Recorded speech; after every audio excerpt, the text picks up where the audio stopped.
This is Talking Drupal, a weekly chat about web design and development from a group of humans with one thing in common. We love Drupal. This is episode 297, Diversity, Equity, and Inclusion, Holding Ourselves Accountable.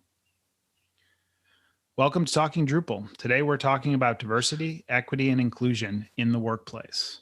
I'm John Picozzi, and joining me today is Tara King, also known as Sparkling Robots. Tara's the developer outreach manager at Pantheon. Prior to Pantheon, I thought this was interesting, Tara was a senior dev for the Universal Music Group.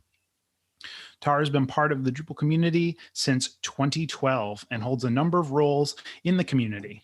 On the leadership team for the Drupal Diversity and Inclusion Working Group, as part of the community working group, and as a core mentoring lead. Tara, welcome to the show. Thank you. And as usual, joining me this week, we have Stephen Cross. Stephen, what's going on with you? Hey, good afternoon, everyone. Tara, and I think you're here on episode 217 as I'm looking back in our show notes as well. So that was almost 2 years ago. So welcome back. No way. That show was 2 years ago? Yeah, it was. Yep. It was. Time goes by way too fast, apparently. It does. Because I literally thought that was last year. Anyway. No, 2 years ago, yeah. What's up? Yeah, 220 doesn't exist anymore for us. So, hey, for me, I learned something new with Lando in the past week that I didn't know existed. Something called bind address. I don't know if you guys have ever used this, but you could, when you fire up Lando, it automatically connects to your local host or your 127.0.0.1 accounts, but you can also tell Lando to bind to a specific IP address so you could access it from other accounts or different devices on your network. So you could go to your, I think it's config YAML file in your .lando folder, create a setting called bind address and stick your local IP address in it. And then you can access that website from any other device on your network. So if you're testing with a mobile phone or a tablet or another computer, you can easily get to that website. Pretty cool. Yeah, it's pretty cool. I wish I had realized that was good for an update because I could have used that a few months ago. But yeah, it's a pretty powerful feature of Lando. Yeah, it's great. It's interesting because we've, I think our team has used ngrok before to do something similar, but I don't know exactly if that's the same thing. Well, it's similar. So I was going to mention that too. ngrok is a utility it's an app you can run, but it gives you access not through just your local account, but through the internet as well. So you could share that website with customers publicly. And it's a little bit more work to set it up and maintain it and use it. And it's hard to share that address. Once you stop the server and restart it, the address changes. So if you're just doing local testing, I'd go with the bind address approach better. Interesting. It's a better way to do it. Cool. Hey, one other thing I wanted to mention is related to coronavirus, is that the Boston Bruins have been in the playoffs. And a couple of nights ago, it was the first night they had a full house there. So if you're a sports fan and you're watching any sporting events, it's the first time you saw like a full house in an arena. It was pretty cool to see. Was that the win or the loss? That was the win. That was the win. Okay. That was the win. Yeah. I know last night they battled back and then blew it in overtime. So yeah. Is it overtime in hockey? You can tell how much hockey I watch. Yeah, they lost in overtime, but 2 nights ago, it was the first like full house event. It was pretty neat to see. Cool. So for me, my update is actually about Nick, or to ask Nick a question, because if you follow Nick on Instagram, you've noticed that he's posted quite a few mini figures of the Looney Tunes and Harry Potter variety on Instagram. And Nick, I was just curious, what's up with that? I've just been, looking for something to do. So I decided to start posting my collection. Okay, Nothing so really deep about it. Those are all ones you have, not ones like you are acquiring like actively. Yeah, I'm still trying to finish the collection. I've got about I think there's about 800 collectible minifigures that Lego has, like from that series. And this is Lego, by the way. John didn't. Yeah, mention Lego. Yeah. Minifigures. Sorry. I figured all of our listeners knew what minifigures were when I talked about minifigures, but yeah, yes, and Lego minifigures. They come out with about 2 series a year. It's between 12 and 20 in the series, and I think I've got about half of them. So super interesting because I've been following you on Instagram, obviously, and I've been seeing them, and I'm like, huh. And then I got an email from Lego that was like, hey, we now have the Looney Tunes like minifigure collection, and I was like, wow. I'm like, okay, huh. So I was just curious of like if that was new, like new, or you just it just came out. There you go. Okay. Yeah, the Looney Tunes one came out maybe 3 months ago. So interesting. Yep. Okay. Well, that checks that off my list and helped me with my update for today because clearly nothing. Now Lego knows, John, you might be the next collector. It's true. I will probably get 5 more emails before this show's over from Lego trying to sell me things. So let's actually move to Nick. Nick, what's going on with you this week? Not too much. So we had Jason last week to talk about Linux, and I think towards the end of the show, or maybe in the extras with the Patreon, he mentioned that hard drives were going to get a little bit more expensive, and I've been sitting on buying a couple of hard drives. As you guys know, I had to reinstall my system the other day because the hard drives crashed, and so I kind of bit the bullet and I got a couple of 1 terabyte NVMe drives to put in. So I'm pretty excited about that. The price is still reasonable. And as you know, everything everywhere is going up in price. So I was able to pick those up before that spike. So pretty happy about that. Hopefully that solves some of my system instability issues. If not. You say a couple of 1 terabyte drives. Do you have 2 terabytes of data just floating around your house? Do you not? That's a better question. I mean, I think all told, I don't think so, but maybe. I don't know. I mean, I think my NAS alone has like 20 terabytes of space. I probably use about half of it, a third of it. Wow. I mean, I don't use all that space, but all right, it's so cheap. Why not? I mean, especially if it's going to be going up. What, the difference in price. Okay, let's put it this way. The difference in price between a 250 gigabyte NVMe drive and a 1 terabyte was something like $40. Why wouldn't I get the 1 terabyte? I'm the guy that trusts my data to Apple and Google. So that's probably where the difference is there. I mean, your computer still has a hard drive. It does, but I mean, there's nothing on it. Everything's in the cloud in one aspect or another. So my computer's hard drive means nothing if I can't access my files from another computer. Yeah. So joining us as she has for the last episode is Fatima. Fatima, how are you? Good. Good to be back. My update, kind of copying Tara's update, which is kind of a spoiler. Is that I picked up tennis in the last 2 weeks after 10 years.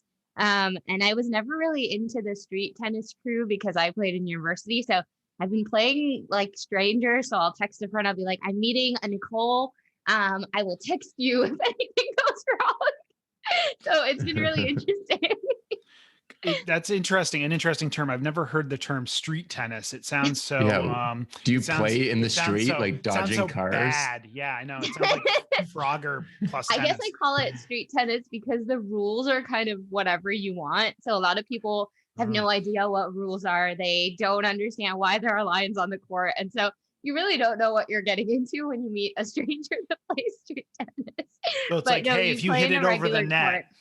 And I miss it, that's a point, whether it lands in the right spot or not. Got it. Yeah, it's been really fun. I think it's good though, because when I played tennis, I used to kind of beat myself up in my head. Like there was a lot of like negative self-talk, and playing street tennis, like I meet all kinds of people and I'm like learning to not be so hard about it. Like I'm not competing anymore, but I still have that self-talk that happens. And so I'm learning to just have fun with it, which is something that's really hard for me. So it's been great. So, okay. So I got it. You've played tennis, so you actually know the rules, but you're not in the mode of like, I'm going to crush you. You're in the mode of like, hey, let's have fun. Yeah, I have a tendency to switch to competitive really fast, and just playing with random people who are really enjoying themselves is teaching me to just like, it's okay to just have fun. You know? How many rackets do you bring to a street tennis match? Like one to break and then one to actually play with? 3 actually. Okay, and we're gonna move on. Moving on. Tara, what's going on with you this week? I'm so intimidated by this idea of street tennis. Mine is much more calm. There's never strangers. So I learned to play guitar. Actually, I bought my first guitar right around DrupalCon last year. And I'm still pretty terrible, but I've recently planned a trip. I've been playing every single day since DrupalCon 2020. And I want to go on this trip and I want to take a guitar. So I've been trying to figure out how to do that without like, I don't know how you travel with a guitar. So I've been discovering this whole world of travel guitars, which are sort of strangely shaped or small, or there's even folding ones. So I've been doing guitar shopping. So that's interesting. Just because I know nothing about guitars other than like people play them and some people play them well. Not me, but some Not people. me either. I mean, I would imagine traveling with the guitar is like just like another piece of luggage, right? You put it into like a beefy case and slap it on that conveyor belt. Hope you see it on the other end. Is that not? Have you not seen that American, or was it the American Airlines or whatever it was? or the United video of them like destroying that guy's guitar? Oh, I have like, clearly not. Years. I mean, I've seen the FedEx guy, so if it's anything like the FedEx guy delivering your package, it's yeah, it's not much different. Yeah, it was like in video maybe 8 years ago. I don't know. God, I'm not going to pretend I know how many years ago. But yeah, this guy musician checked his guitar. I've heard that it's really hard. They often get damaged, so people will try to check them, but then you have to fight with the, airline attendants who don't want you to check this thing that's way too big or to carry it on. So I don't know, but I discovered there are these things that are hybrid guitars and ukuleles. Oh, so. Fun. I might be taking one of those there you go on my trip. So yeah, it's been fun. It's been interesting. Yeah. I'd be interested. I'm sure I can follow you on Twitter to figure out, follow your journey with that as it goes. I feel like that's going to be interesting. Awesome. Okay, let's jump into our primary topic. Diversity, equity, and inclusion. So in 2020, everybody knows the story of 2020. We don't have to go into much detail there, but in the middle of a global pandemic, a number of events, growing unrest and protests spurred, a lot of folks to focus on diversity, equity, and inclusion in many areas of everyday life. This was no different in the tech industry. Many companies started making big statements in support of the movements, donating lots of money, made public all of their promises to increase diversity and inclusion at their organizations. So fast forward a year later, our guests are thinking about this. Some are suffering through it, and the emotions that they're seeing when they notice, what is called performative allyship, is what we're going to talk about today. We're going to focus on how we can hold ourselves and our organizations accountable. So just to kind of jump into that a little bit, Fatima, can you actually explain, because performative allyship was actually a term I had to look up. I kind of thought I knew what it meant, but I had to look it up. But can you tell the listeners what that is?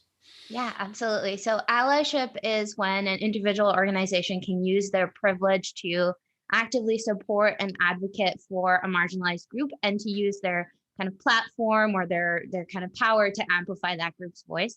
Performative allyship is when someone does that and shows support of a marginalized group, but only kind of for the benefit of themselves and doesn't really take any action to continue to support that group moving forward. So this can be really harmful to those marginalized groups in the end, because it's kind of just like a distraction Like you said, we saw a lot of media attention and massive outrage on social media last year.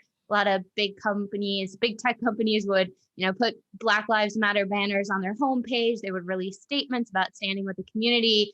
And at that time, because of the momentum that was happening, I think if you weren't vocal about it, you were part of the problem. And if you weren't saying things and if you weren't releasing statements, something about your brand or your company was going to get called out, and you were going to be in trouble. And so a lot of times I see what happens is that companies will be vocal, or they'll say things, or even people, even friends or family members, because they feel this pressure to have to say something. And once that momentum has kind of passed and things are quiet again, you won't see those things anymore. So you'll get that like once a month, we'll change our banners and we'll celebrate this thing, but we're not going to support this movement throughout the year. And that's what I see as performative allyship. It's you only did it because you needed to, and you didn't continue to put any action behind it. And why that's concerning and why it personally irks me is because it takes attention away from these marginalized groups that are doing the work and their efforts, their talent, all of the time and effort they're putting into this work every day of the whole year. And for a couple of days of the year, these larger voices will take over the spotlight and make it look like they're doing a lot when they're not actually, and they're taking away that spotlight. And so that's where it gets harmful. So, I mean, it's fair to say it seems like it's probably common in not just the tech industry, but like any industry, any business. And, I think you did a great job of explaining, why it's troubling or how it's hurting. Tara, did you have anything to add to that? Yeah, I mean, I think Pride Month just started today, and you can totally see this all over every website. Like every company is Right. changing to like a rainbow logo, which is great. I love Pride Month. Like I'm not actually against it, but there is this kind of and also a cognitive dissonance, I think, for employees of the company or for customers of the company, to feel that there's these performative sort of statements being made, but then the actions don't match. I think that can be really challenging as somebody who's not necessarily powerful in an organization to kind of deal with that performative element. I always struggle with that, even in the Drupal community, where you'll have groups like DD&I that are working on things, and then you'll have a larger group, maybe in that power structure that has a lot more power, speak out about like a statement they're making or money that they're donating. And it's really great. And of course that supports the cause. But then this group will look and be like, but we've been doing this all year and you don't celebrate us for it. And so I think, it really resonates with me what Tara was saying, where we're saying one thing to the outside world, but internally we may not be doing what we say we're doing. And that's where like, I'm constantly in that conflict zone where I'm like, does this match up? Like, is what I am saying to the public on Twitter matching up with what I'm doing on a day-to-day basis? And it's hard. Yeah. So if you're a leader of an organization, or maybe even your personal life, how do you build that culture of transparency, and how do you make sure that matches up? I think especially for organizations, there's inertia, and even with the best intentions, it's not, maybe some organizations really are cynical and it is purely just saying stuff. But I would imagine a lot of people do have good intentions, and just, as priorities shift, things die down, and it's not an intentional thing. But how do you maintain that momentum, or how do you build that transparency as a leader? Yeah, I'll jump in. I think one of the things that I think are kind of overall business culture tends to kind of silo certain things, especially around any kind of employment concerns, whether that's pay or time off or like employee feedback. And there's obviously privacy reasons for that, and I totally support that. But I do think that there's information that can be shared across the company or even publicly that can help build this culture of transparency. So, obviously if an employee comes to you in confidence, you don't want to tell everyone what they said to you. But if there are company-wide surveys, I think it's fantastic to then give that information back to the employees, not try to hold it just inside of, the leadership. And this is true across everything, like, both companies and, Fatima and I have both been part of Drupal diversity and inclusion and trying to be transparent about the feedback that we're getting, and to be okay with sharing stuff that you're not doing perfectly. I think is a great step towards a more transparent organization. And that can be, like I said, feedback. It can be if there's pay grade. Buffer, I think, is the social media company that has like a pay calculator that's publicly available. Like, I love seeing that kind of stuff. So let me ask you something, because you touched on something there. Somebody, an employee comes to you in confidence, and has an issue. As a leader, you think it's worthwhile to bring that to the larger team. Obviously, does it make sense to ask that employee, like, hey, can I anonymize this and share it with the greater team, because I'd like to have a conversation? Yeah, I think it's all about that intuition, that relationship you have with the person, and like you said, getting permission, right? I think a lot of times I've had people in my life, when I come to them with a concern, feel like, okay, I've heard your concern, but I'm not going to take it anywhere. I'm not going to take action on it. And what I would rather have, usually if I'm coming to like a manager, it's because I don't have the power in the organization to get it done, right? And so for me, I'd much rather have that person say, okay, I hear you. Here's some pathways forward. I think it would be useful for the whole team to know about this. Are you comfortable with that? Because like I said, privacy really is important. And especially when you're the only person like yourself on the team, right? Like, I've often been the only woman or non-binary person on the team. And so it's like, if someone's complaining about sexism, it's probably Tara. It's not hard to guess who's, so there's not always a possibility for it. But I think having that ability for that feedback to connect to action in a way that is sort of consensual on the employee's part is really, it has been very important in my career. Yeah, I think I've often been in that position where if I'm bringing up a conflict that has occurred and it gets anonymized, everyone knows that I was the one that brought it up, because I'm the person on the team that always brings up difficult things. And so if there isn't a policy for how or like a process for how that's going to be managed, I think I will be more and more less likely to bring things up over time. And I think that'll just continue to build resentment. And so, yeah, that feedback mechanism and that, like, how do we handle it if there is a conflict on this team, and how do we propagate that conflict in a way that feels good for the person who brought it up, and not just for the company? I think a lot of times it'll be like, this will be good for our team if we talk about it, but is it at my expense? Because if it's at my expense, it's not going to be good for me. And so, yeah, and I think part of the trick of it too is to make it so that it's not, there's systems in place or policies or ways to start to identify those kinds of issues without somebody individual having to bring it up, at an organization level, finding ways to address things. And I mean, I guess that's one advantage of being a freelancer. I do work with teams, but I'm not really part of teams. I don't have people that work for me. So a lot of this stuff, the interpersonal stuff doesn't, I don't experience day to day.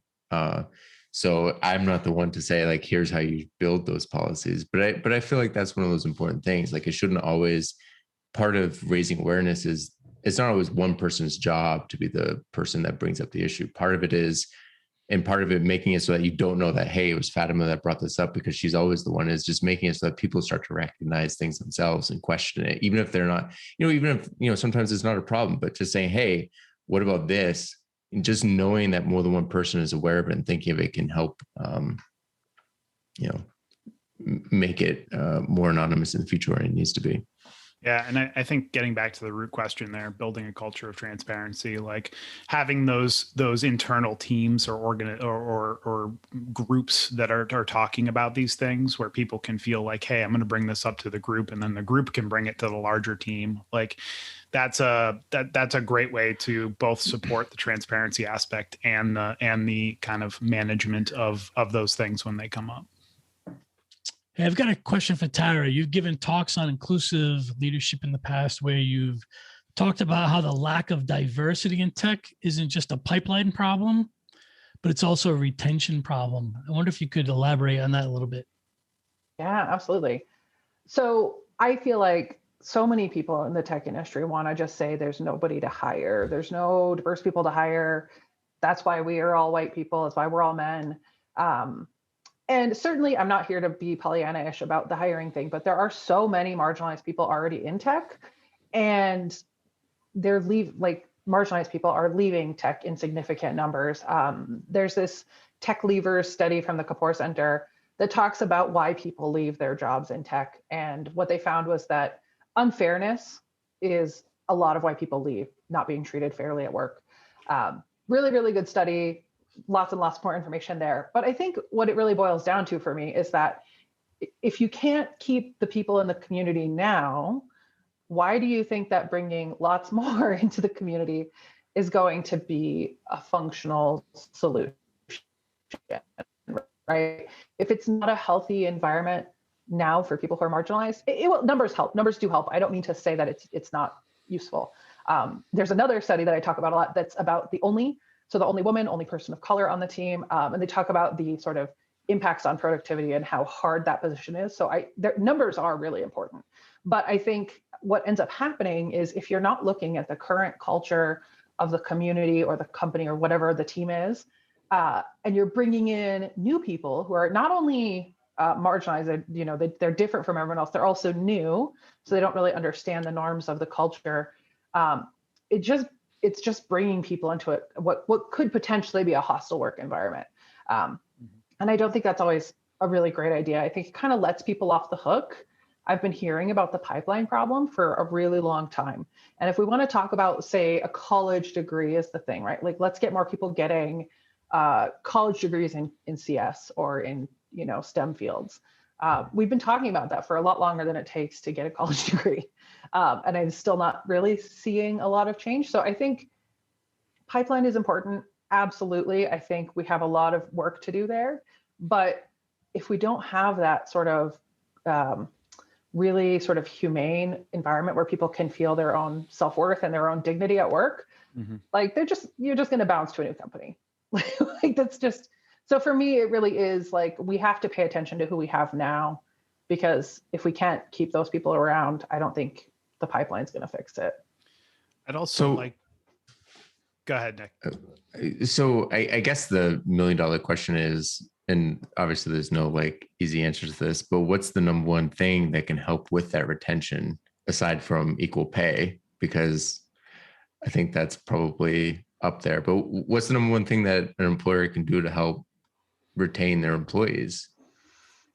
I think obviously equal pay is a big one. I also think promotions, career growth, that kind of thing. I think a lot of people of color, a lot of women in tech specifically get put in support in lower status jobs in the tech industry. And you'll see across all kinds of companies, it's that typically the support organization is really quite diverse.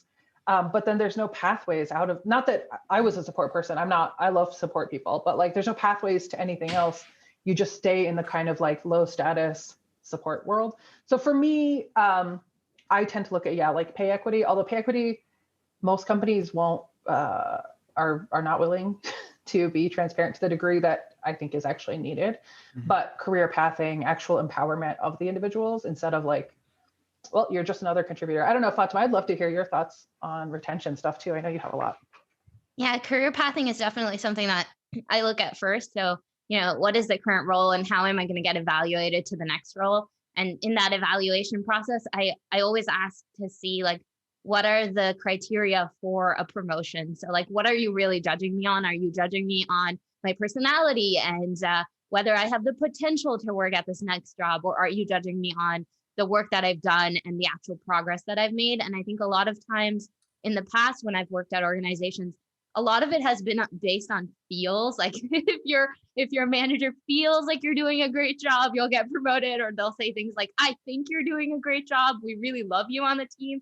On which I'll always be like, yes, but here is a demonstrated metrics of success. Here is the client that I took from this value to this value. And I've honestly had to learn to market myself in order to get those next level promotions. And so now when I look at companies, I ask a lot about how do you promote people and like what's the process, and like how do you measure success? Like, do you measure everybody by the same metric?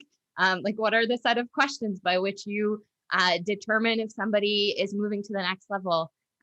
There was one company I worked at where they were like, in order to get to technical lead, you need to do 15% more client work. And I was like, on a daily basis, on a weekly basis, on a quarterly, like, what does this mean? Because every time I would walk into this meeting, they'd be like, I feel like you haven't done 15% yet. And I learned from a mentor of mine in tech that he was like, just measure everything you do and go back with a graph. And like the next quarter, I was like, here's all the tracked information of what I've done on my computer by percentage for the quarter. And I have done this much mentoring. I think I'm ready for that promotion. And it was just like a really hard and uncomfortable conversation, but I had to learn that in order to like move forward. But yeah, now I know better. Now I ask for the details. Did you get that promotion? I did, yes, but I had to do a lot more than just show the numbers. Yeah, I can imagine. It's something where this is obviously not an easy topic, and it affects everybody differently. But like, you just treat people like people. Treat everybody the same-ish. As far as like, who can do what. And Tara, I would love to meet the individuals that you're talking to that are like, there aren't marginalized or diverse people out there to hire. Cause like, what? Yeah. Right. Like that statement just like made my brain leak out of my ear. I mean, I think, there are people out there to hire of all types and walks and whatnot. One thing that I have a question. Yeah. I don't know if you're moving on, John, but I wasn't, but go ahead. Okay. Sorry. Tara, I had a question about the study, and I'm curious if I know you focus on tech, but I'm curious if the study has gone into other industries, and are there other industries that are similar in tech with these kinds of problems? And what are they? Yeah, totally. I don't do a lot of reading for other industries, but I was not in tech for a while before I got into it. And certainly the ones that there are other industries that I hear terrible things about. I don't think tech is the worst. The thing that I think is maybe not unique, but special about tech is that the work is really collaborative and really, you can't just like turn in your piece. Well, sometimes, right? But like, you can't always just turn in your piece or, work in a totally isolated manner. Typically, even in my most sort of isolated jobs where I was just like committing, here's my ticket, I ignore everyone else. It's still pretty collaborative, figuring out what the website's for, figuring out what the product is for.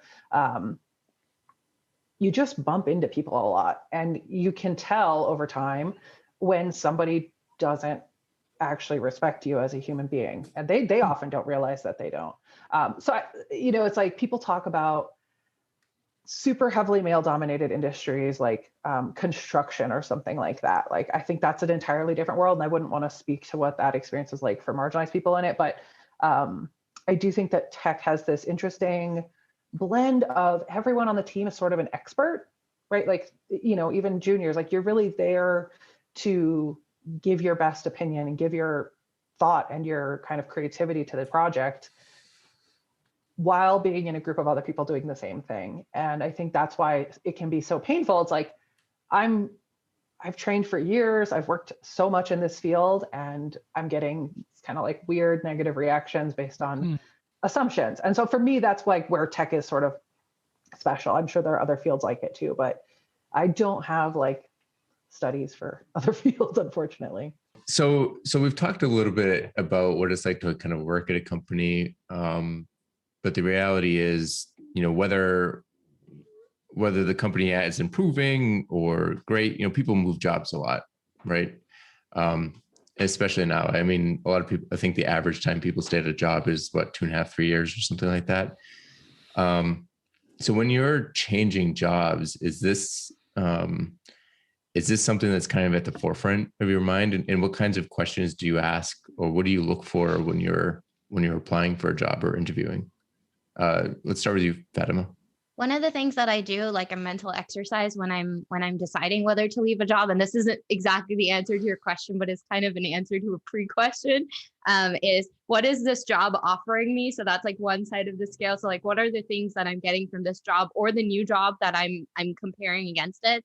And then the other side of the scale is like, what am I giving this opportunity? So like, what does this company get from me? So like, maybe they're letting me speak at a lot of Drupal conferences and I get to design my own talks and I get to do that. And so that's on one side, that's what the company is offering me. And on the other side, they have kind of a spokesperson, the diversity token, somebody who the community really likes. And so like, every time I compare a new job, I look at what the current balance is at the current role. So, if I'm dealing with colleagues that are stressing me out, or if I'm, the whistleblower on my team, then that kind of skews the balance a little bit where I'm offering a lot to the company and they're not giving me as much back.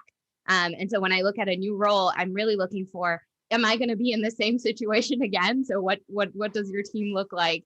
What are the processes for growth? Kind of some of the stuff that we talked about earlier. And then I think what's really key is finding that insider baseball person, like that person who will off the record be really real with you and be like, actually, my team sucks, but there is another team at this company that is well protected and works on really cool projects. You should totally talk to them. And I really appreciate that. I think we have this like insider network, especially in the Drupal community, where you can kind of reach out to people and they will give you an honest impression. And then it's up to you to decide, like, sometimes I know the battle that I'm getting into and I'm okay with it, And so you kind of have to take in all of that and be like, well, is that going to tip the balance or am I okay with that? That is something I can handle. And so I usually have this, like, I have a list of 25 criteria and I weigh each opportunity. I get really methodical about it. Like, wait, is that something that you can share? Is that something you can share? That's quite the matrix there. Yeah, 25-point check. Pretty much. Yeah. I'm like, oh, do they have a code of conduct? Great. Does it include this thing? Great. How do I feel about this from like a -2 to +2? Honestly, I don't always pick the opportunity that like gets the highest score, but it's good at checking your gut instinct because I get really excited about things that maybe don't matter on a day-to-day. Like I'll be like, oh my God, look at this exciting project they're working on. But I don't see the big picture. And so having this criteria-based approach helps me like. So really I need to dig into this list making and evaluation criteria a bit more. Do you have this for other things, like when you're renting a new apartment, or like what kind of toothpaste you're going to use? Do you like evaluate? That's a 50-point check. Yes, I actually have an air table of when I was hunting for apartments when I moved out here, and we were rating them on different things. Yeah. There are deal breakers like must have an in-suite washer dryer, but everything else was getting kind of weighed. Okay. Interesting. I'm a list maker. Bringing it back to the topic real quick. I actually have a question around you had mentioned looking at the team and highlighting or noticing people like you. How big of a deciding factor is that? Where does that rank on the list of 25 things? Is that like a 25-point bucket or a 50-point bucket? And the reason I ask, and this is going to probably be a follow-up question, is like, I know at Oomph we have, we are doing a lot for diversity and inclusion. We have a team for it. However, if you look at our people page, we don't look like an overly diverse group of folks. And we want to hire everybody. We want to try to hire more people of color, marginalized folks and that sort of thing. But like, is that something that is super duper important to, and everybody's different, so obviously I can't expect you to voice a generalization there, but I guess I'm just wondering, how important is that in the hiring process to have that from a company? It's a hard question. In my official list of criteria, it's probably like 10 or 12, like out of 25. And the reason being that I want to make sure there are certain structures in place. Some of the policies we talked about, some of the processes, career growth, before I just look at the people. Because I like to have faith that if this company is speaking about the issues and they're aware of them and they're trying to improve, and I hear that in the way that they speak and the processes they have in place, then I can still like the people and I can be part of this fight. And so I tend to then give them the benefit of the doubt and still go ahead and weigh them higher. But sometimes it is exhausting to work at a company where you're the only, and I think Tara has spoken to this and can speak more about this too. Tara, I don't know if you have something. Yeah. I mean, like the company page is always a really interesting one. I'd rather see the situation than not. Like I'd rather have the information and know, like Fatima said, sometimes you walk into a situation knowing like maybe it's not going to be everything I hope for, but like there are ways that a team can be diverse and supportive without looking as diverse as you might imagine, right? It's not always just the visual cues. So I like to have that information just to feel like I know what I'm walking into.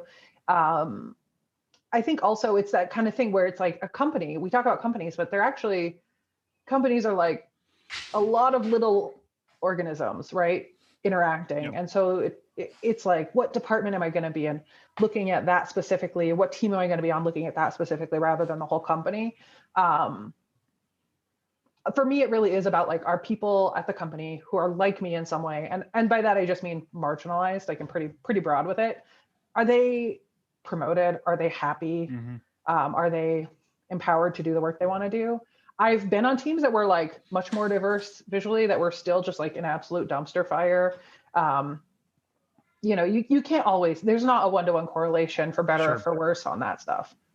So let me ask you both this, and then we can go into our next question here. You are applying for a new job, not that you are, hypothetically, for anybody that may or may not be listening.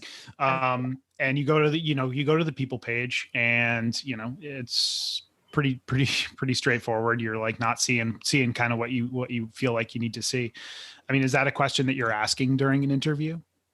Absolutely. Yeah. For the audio, Fatima is nodding emphatically.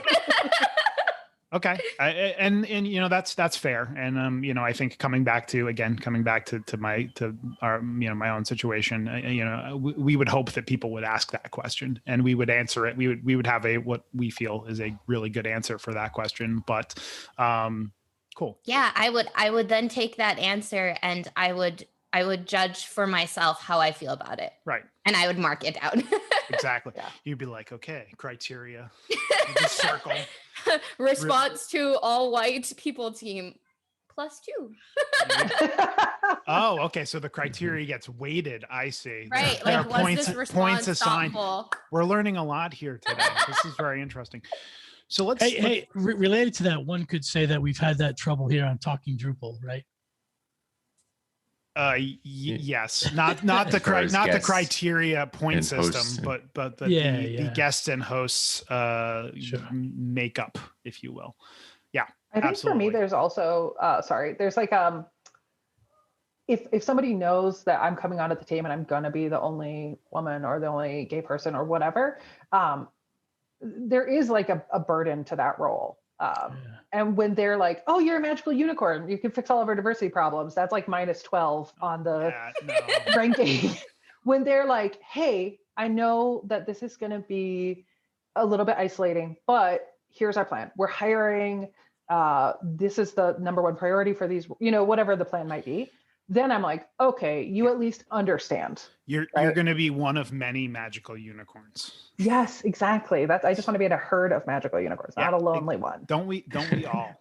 Speaking of a herd of magical unicorns, let's talk about Drupal diversity and inclusion, the Drupal diversity and inclusion working group for the full title, because Drupal has one of those. So let's talk a little bit about their wins. Well, first of all, maybe a little bit of a background. Tara, if you could help us with the background on the diversity inclusion working group, and then talk about their wins. Yeah, I will refer you to episode 217. I think Steven said it was for the full story. Yep. But Drupal diversity and inclusion was founded by Nikki Stevens back at New Orleans, which I want to say was 2015. 16. It's been a while. So Nikki Stevens founded Drupal Diversity and Inclusion as an all community, totally volunteer working group back then. And they really came to it with this sense of nobody else is doing this in the community. And sort of there's a phrase, nothing about us without us, right? So no, there shouldn't be decisions made about marginalized people without marginalized people in the room. So Nikki and actually Karen Cassio was also part of this presentation that kind of kicked it all off at New Orleans. And it's kind of been growing ever since. So we have Slack meetings every Thursday. Sorry, it's actually every other Thursday. We just changed that. So it's every other Thursday we have meetings where the community comes and collaborates on diversity and inclusion issues and questions and things like that. And Fatima was the second leader. I was the third leader. And now we're on to our fourth, who is Taryn Glover Almendides, who is amazing. She just took over for us. So yeah, it's an awesome it's an awesome herd of magical unicorns. Awesome. And what would you say, are some of the wins that the group has had, over its lifespan? I feel like DrupalCon has gotten a lot more inclusive. There's now photo policies, so you can, opt out of getting your photo published. Pronoun stickers. There's these little green, red, yellow, I want to talk to you or I don't want to talk to you stickers you can put on your badge. There's now bathrooms that are ungendered. We are certainly not to claim all of that, right? But I think that having this vocal group in the community has done a lot, both in terms of the actual activities of the group and as sort of a ripple effect of saying that people care and people want to see us do better.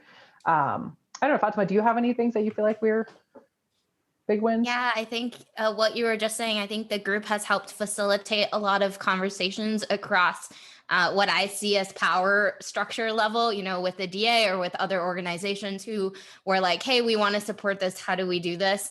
I know that when I was leader, I had a lot of situations where I felt that the group itself was giving us a level of kind of power and a mic and a platform that allowed us to kind of protect people and then also speak for people so people could come to us with things that they wanted. For example, like quiet rooms at conferences. I know those were things that people said that they needed, that DrupalCon was really overwhelming and they needed a space where they could just have a little peace and quiet that wasn't like rush and busy. And so like you said, like we can't take credit for everything, but I certainly want to give the group credit for at least starting those conversations and creating awareness and bringing those conversations to the table with a lot of force, especially in places that maybe they weren't as comfortable or as welcomed like 4 years ago. Whereas now we can talk about them and we can talk about what's next. And I think that there's something really beautiful and magical there where, it's not like we're starting from zero anymore. We're actually like in the middle of something and we can make improvements. And like, that's a really nice place to be for a community. So our show today is specifically about holding ourselves and others accountable, right? How do you think the Drupal community can help to hold organizations accountable around the diversity, equity, and inclusion? It's a really tough question in the sense that the Drupal community is really just a bunch of people, right? There's not, other open source projects have a lot more governance structures and sort of centralized power, and Drupal really isn't that way. So in some ways it's hard to even talk about what the Drupal community might do, but I do think that people are learning to ask better questions, to share more information. Love to see things. I know in the Drupal Diversity and Inclusion has its own jobs channel for people who want to promote jobs to marginalized groups. And we haven't implemented it yet, but we've been talking about what kind of standards we want job listings to meet. So transparency around pay and benefits, transparency around their diversity and inclusion commitments, and also team composition. There's an amazing organization called Diversify Tech that doesn't, I think, require all of these things, but does kind of give you a sense of what the team is going to be like and what they're going to pay you and that kind of thing. So certainly there are ways for Drupal diversity and inclusion or Drupal in general to do better. But a lot of it does kind of boil down to individuals, I think, asking for more and asking for better. So, I mean, it sounds like the way that the Drupal community is helping is by setting an example and following it, right? Yeah, I've been really pleased over the past couple of years to see more and more Drupal companies, I think, taking this more seriously. When I got into Drupal, it was like, I didn't know if I could talk about being marginalized at work without making everyone just really uncomfortable, maybe getting fired. Like, I do think there's been a lot of progress. So speaking of progress, Fatima, I'm curious about one of your evaluations and checklists. If you were to evaluate the Drupal community as a whole, do you think that the Drupal community is kind of ahead of the general tech world when it comes to promoting inclusiveness, or do you think that the Drupal community has a long way to go? Where do we kind of stand? So I've worked in the Canadian government and the US government and in civic tech, so open source stuff, before the Drupal community.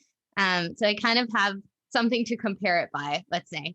I think there are ways in which we are behind in terms of policies and process. I think equity as process is something we're behind in. I think government does a great job of that and has systems in place. But at the same time, I think there's something unique about the community in that we treat each other relatively equally. So like, I can go to a CEO of a company and have a conversation at DrupalCon, and we can talk about what I don't like about their people page, And so I think there's a level of people are more willing to converse, and they don't have this kind of hierarchy of individuality. Whereas in other tech circles that I've been a part of, you don't have that level of access to human beings that we have in the community. So I think in that way, we're ahead.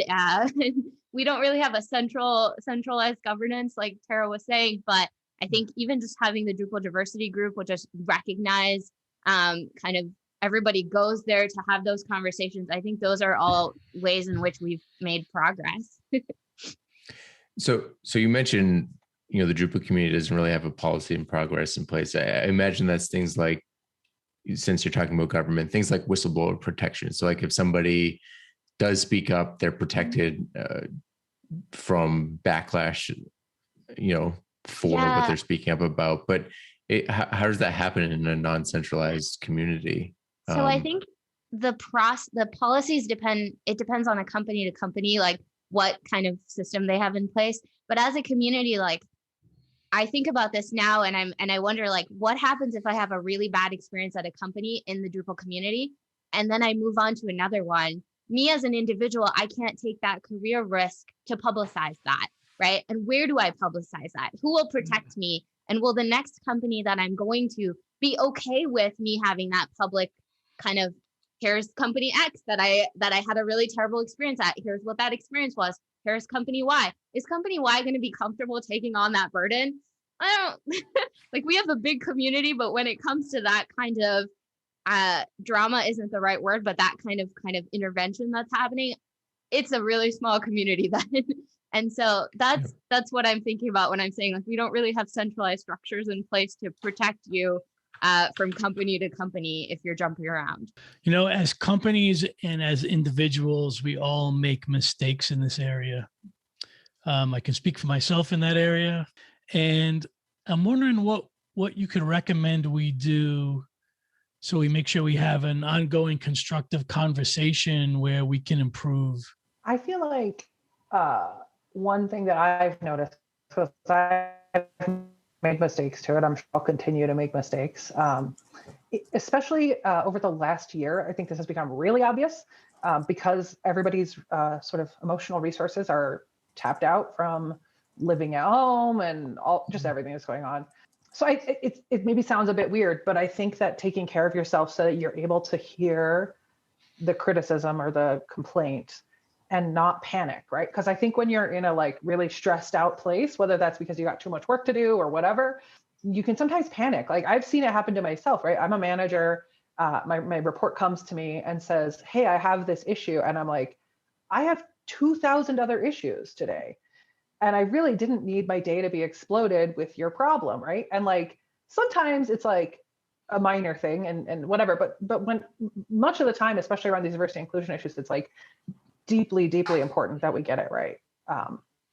And so if you don't have that capacity in your own day and in your own sort of like emotional intelligence and emotional availability, you're going to shut it down. You're going to ignore it. You're going to just act badly. And so I think being able to take care of yourself, and so that when someone says, hey, you hurt my feelings, hey, I wish you had done X, you could say, okay, and actually take that in. But that's something I've been practicing over the last year. Interesting, because I'm sure I've probably said this on the show before, but I feel like as people, we've become really really bad or really hostile to the fact that we can make mistakes. So like I feel like allowing people being okay saying like, hey, you made a mistake and that's all right, and this is how we're going to move forward from it, like giving people that permission. Like I think, as a nation or as a people, we've kind of come to the point where like nobody can make a mistake and everybody has to be really uptight about it. But I think that's like the first thing, and it goes right along with your point, Tara, like self-care. Like it's okay to make mistakes. Everybody makes mistakes. It's how you're gonna like overcome that and how you're going to move on from it that really matters. Mm-hmm. Fatima, do you have anything to add? Yeah, after what John just said, I just totally agree with that. I often go to Tara. One of the things that I've learned is when I have a problem at work, I'm like, Tara, I have this problem at work. One of the things that I've learned as like a mechanism is, Tara, do you have the capacity to listen to me today? Like, do you have space for me right now? Because I have a problem at work.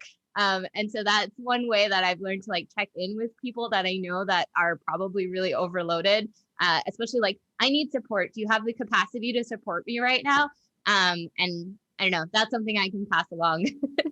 It's interesting, because having uncomfortable conversations is hard. Nobody likes having uncomfortable conversations. And, even personally, sometimes I'm like, wow, I think I really just stepped in it or put my foot in my mouth. Like I'm going to go talk to the person that I was talking with and clear the air or ask them like, hey, did I like, I was way off base here. Right. Or like, and sometimes they're like, no, you're like overanalyzing it, cut it out. Or they're like, yeah, you could have done better there. And here's how you might have approached that.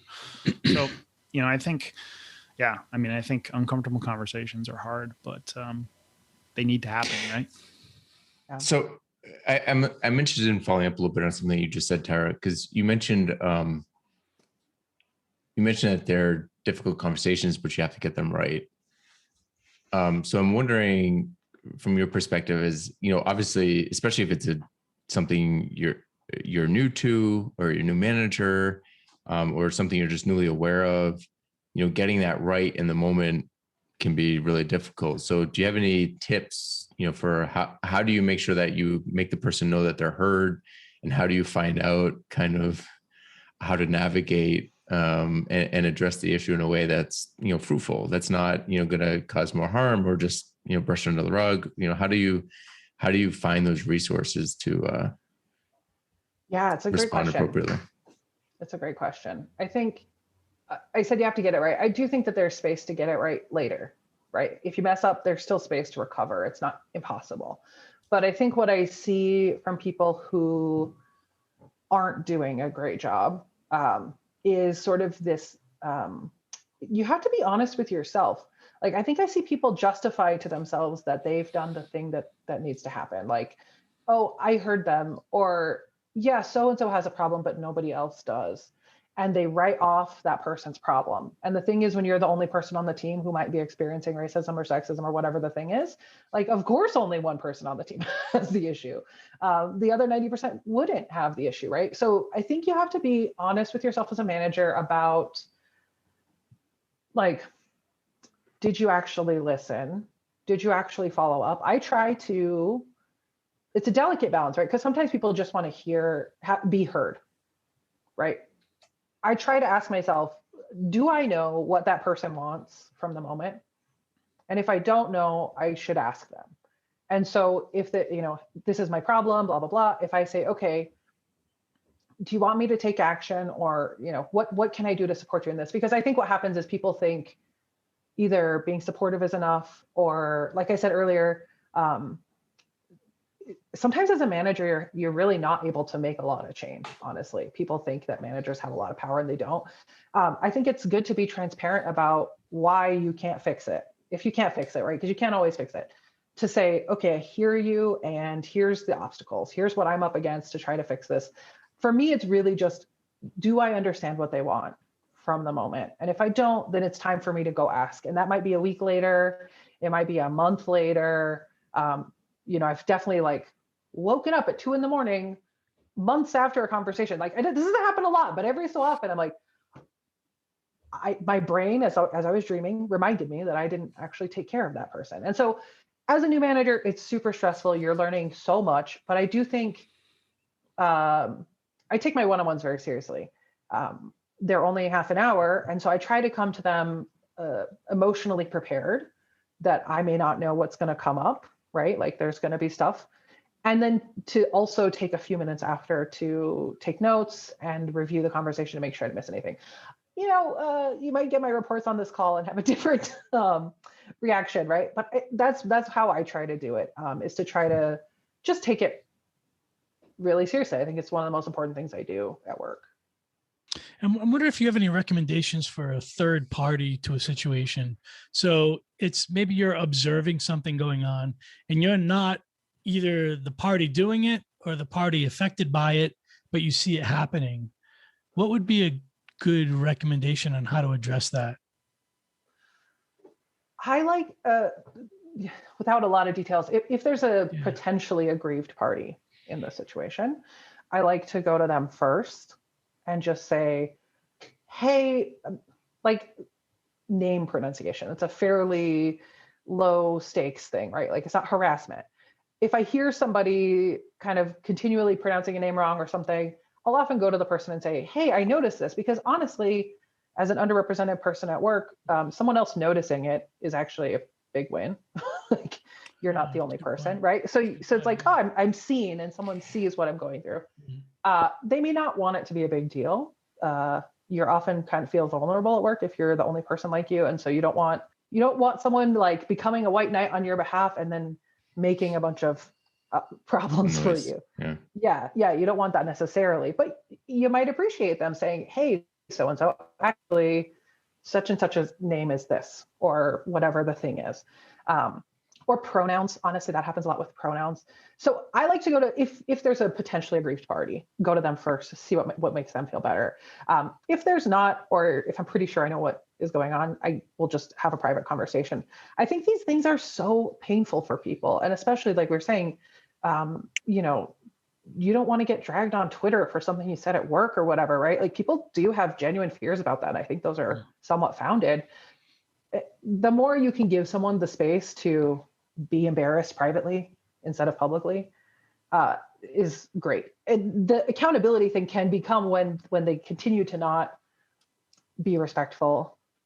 Maybe then there's a public conversation, then things change. But for me, it's always about that private conversation. So you're saying that we should follow the same policies as like security exploits? Like you need to notify the person, give them a chance to rectify it, wait a certain amount of time. That's like a really cool blog post. I know, I'm kind of blown away. That's great. Yeah, private. We've distilled this conversation down to checklists with a point system and the security release methodology. I thought we were just going to be good humans, though. Yeah. Those are the two things that go into being a good human, apparently. Lists and security protocols. It sounds about right. So as employers have been, attention on diversity, equity, inclusion over the last year has kind of been turned up a bit. And employers and organizations have started to embed those kinds of initiatives. What are some things that employees can do to hold managers accountable to make sure that they're implemented for the long haul? What kinds of questions can they ask? Do they hold any power in that situation? I can speak to this. I'm fortunate to not have been a manager yet. And so I'm one of those people that complains a lot and points out problems and gives solutions, but hasn't experienced that. And so I have the benefit of just being like, you're not doing this right. And so I experience a lot of managers. And so that's where I get kind of my experience from. And one of the things I've seen a lot is a lot of like diversity training, anti-bias training. We've been going through a lot of mandatory trainings this year. And I think those are really great because they increase awareness and people start talking. And because it's mandatory, everyone's there. And so you're going to start changing some attitudes of people that maybe had no idea how to use those words or didn't even think about it with their direct reports. But what I think is missing from that is kind of the follow-up. And again, Tara mentioned, like, give everyone the benefit of space and then come for accountability. And because I've been burned a couple of times, I tend to be like, you got 3 chances and now I'm coming for you. But the problem is that we take these trainings and then there's no follow-up. There's no actions. There's no goals. Even if there are goals, they're kind of like on the side project. They're not a part of, your quarterly progress. Like, my manager, not my specific manager, but a hypothetical manager has certain goals that they've set for the quarter that their manager is looking out for. And that follow-up from the training or seeing behavioral change based on what they learned in the training, those things are never in those goals. And if they were, I think we would start to see more lasting change and not just these like spikes of, I just went to a training, so I'm going to be really thoughtful with you for this one-on-one. But then 3 months down the line, I'm going back to my old habits. And so like being the direct report of somebody who is really woke for one training and then goes back to old habits is so frustrating, because you're like, I thought we went over this already. Why are we going back? And so just that accountability, like making it part of their job to improve on those things.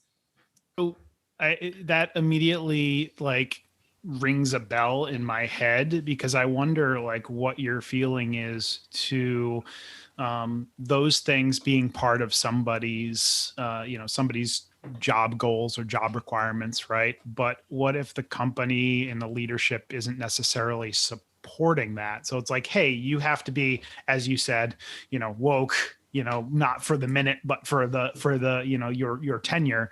But if the company's not really following that same path, like how do you basically hold a manager accountable for that? Yeah, oof. If you and your manager don't have the kind of understanding that it takes to set up that kind of thing, like, hey, I see that you're doing better, I need you to be more thoughtful about this, or I need you to think more. If you don't have that kind of space to have that conversation, like, I personally, I would jump ship. Like, if the leadership is not supporting that kind of behavioral change, I would find a way for them to say it explicitly to me in a private conversation. Maybe one of those, like, our executives have open door policies. I would go and say, like, here's what I'm experiencing. Is this a priority for your organization? If it's not, then that is the answer that I need in order to jump ship. If it is, then we can keep talking and we can see where that leads. Right. So I imagine that if it is part of a manager's like goals and requirements for their job, that the organization probably has some higher level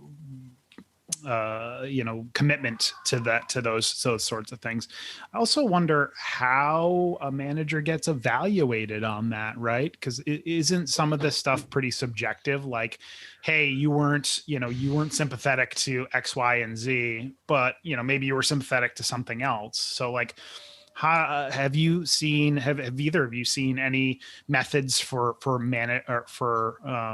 measuring this sort of requirement? I've seen things like watching promotions, watching who gets promoted at a company and seeing if it's mostly white men, or, if it's not proportional to the number. Like, obviously you just look at what the company's current makeup is. It's not to the greater world. If certain teams, certain departments aren't promoting fairly, that's one thing people will look at. I also like to look at things. So like Fatima said, you have these trainings, all these ideas. A lot of them, I think it's a really unwise thing to rely on an individual being aware, right? Like it should be a culture thing. It should be a process thing. One person getting it or not getting it is a really vulnerable place if that's your manager to worry about that, right? So for me, it's like, if you see this training, whatever your personal thoughts are, like one thing that I always suggest is having better rubrics for performance evaluations. So typically what you see, there's, again, studies on this, like men and women in the same role, that's like, let's say a mix of technical and soft skills. Typically what will happen is the men will be evaluated more if there's not a rubric in place, will be about technical skills and the women will be about soft skills. And so what then starts to happen is these career paths start to diverge, because there's this paper trail now about how great Tara is at soft skills, even if that's not really my personal interest. And it's just a bias. Like, it's not horrible manager. It's just part of how our brains work right now. So making a rubric where it's actually both people, there's an explicit question or test around technical skills growth, and there's also one about soft skills growth. You start to see over time that those promotion, that they don't path, the paths don't split, that actually both groups will then progress up both parts of the ladder more easily. So like, one way of doing it is like, are you putting new processes into place? And then are you evaluating those processes? Because once you get that rubric in place, let's say you're doing quarterly reviews, you can look back and see, actually, I think that maybe this is still a little bit biased. Or you can have somebody else who doesn't know the team, right? Because obviously as a manager, you get kind of close to the situation. So for me, it's a little bit also about putting processes in place so that it's not just reliant on you being like filling your cup up with some self-care and being woke, right? It's like actually building the company to be a more diverse place for the long haul. Building that company and holding leadership accountable.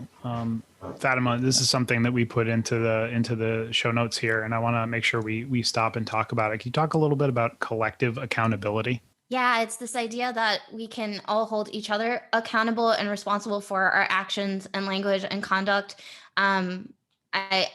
I think about it in theory. I've only experienced it at one organization, but I think it allows a group or a team, or even just like a team within an organization, to have a baseline set of rules and conduct and process, and everyone can hold each other accountable to that process. So you kind of know what the framework is, you know that everyone is agreeing to adhere to it, you know what the process is for resolution if someone isn't.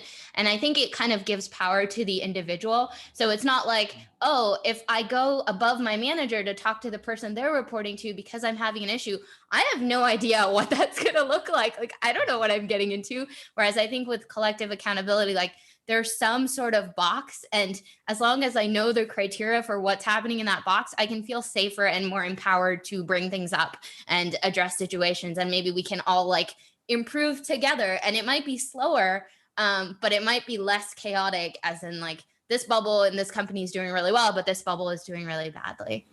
It's actually interesting. A couple of years ago at an OOMF retreat, we developed the practice of holding each other accountable. And this was not even in the diversity, equity, and inclusion space. It was more on the like day-to-day, like, hey, you said you were going to meet with me and you didn't, or you said you were going to deliver that thing and you didn't.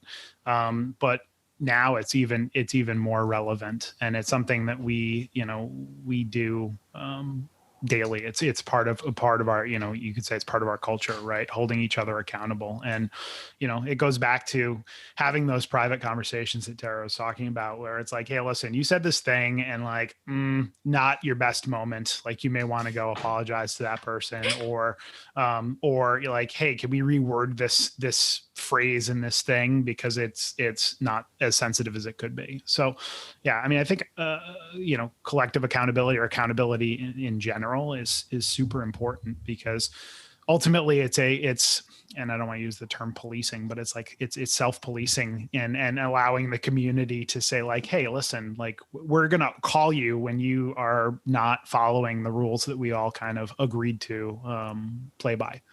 I also hear in what you're saying, like there's a level of trust, and I think you have to like build that trust, and then you can be accountable to each other. And like that, hearing you say it like that feels really good.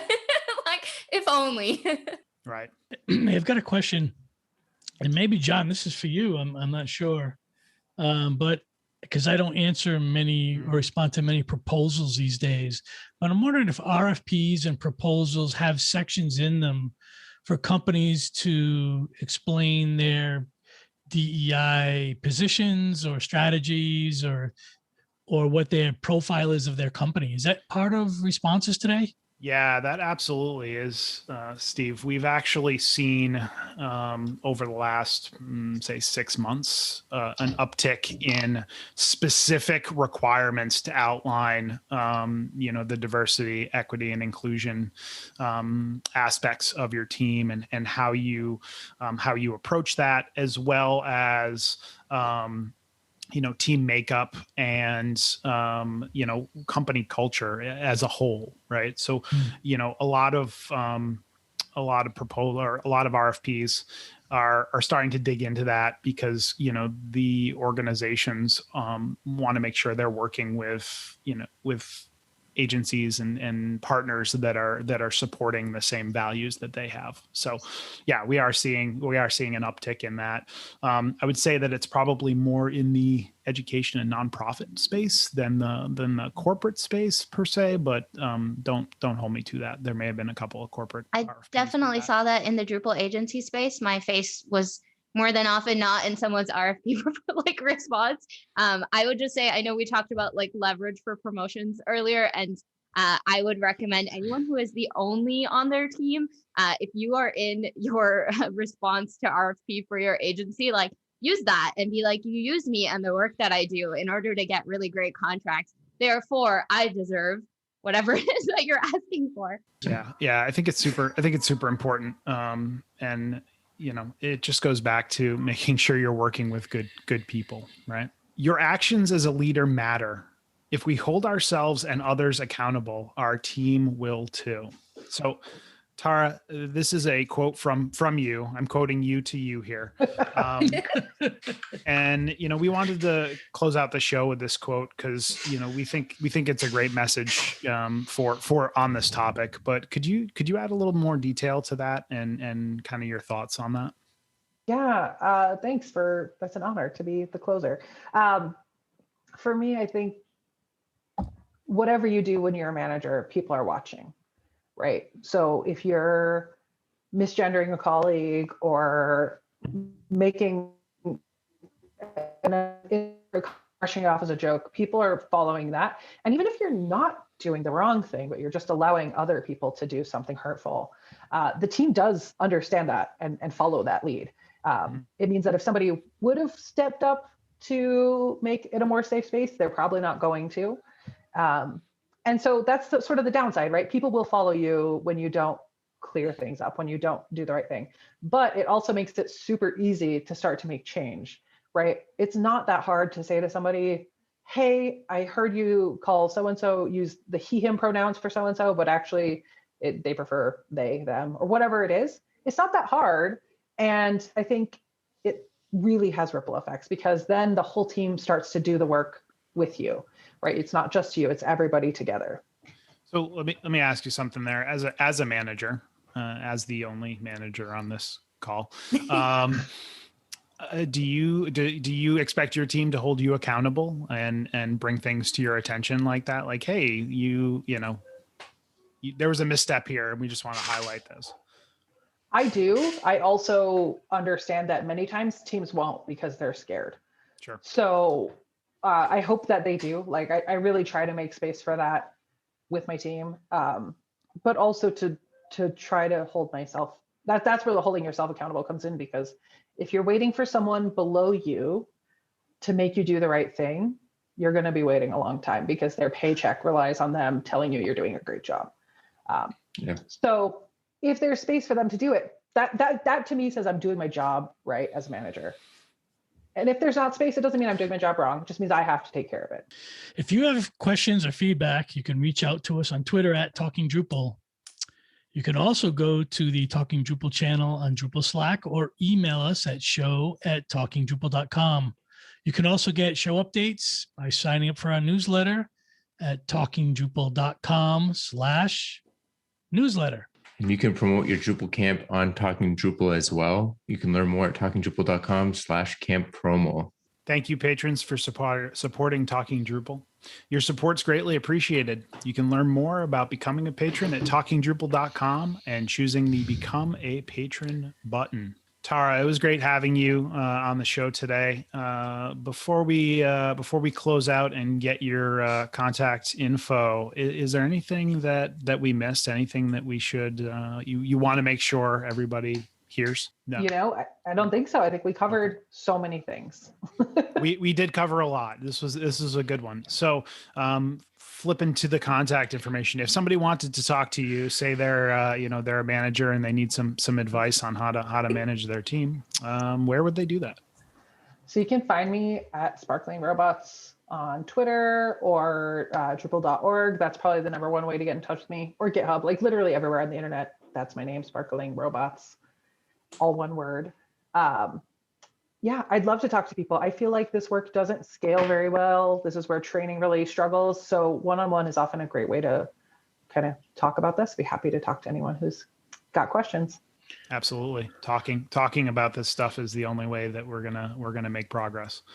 Yeah. Stephen, if people wanted to find you on the interwebs, where would they do that? StephenCross.com with a PH. So simple.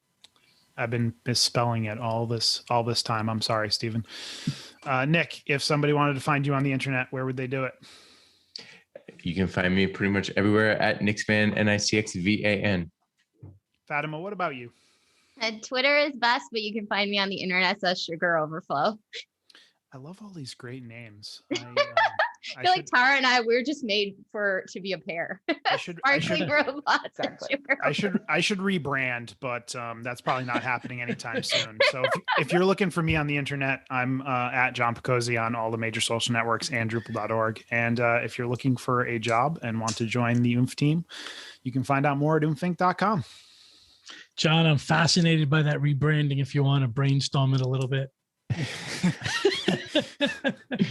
I'm actually gonna take cues from both of our guests and become Sugar Overflow Sparkling Robots.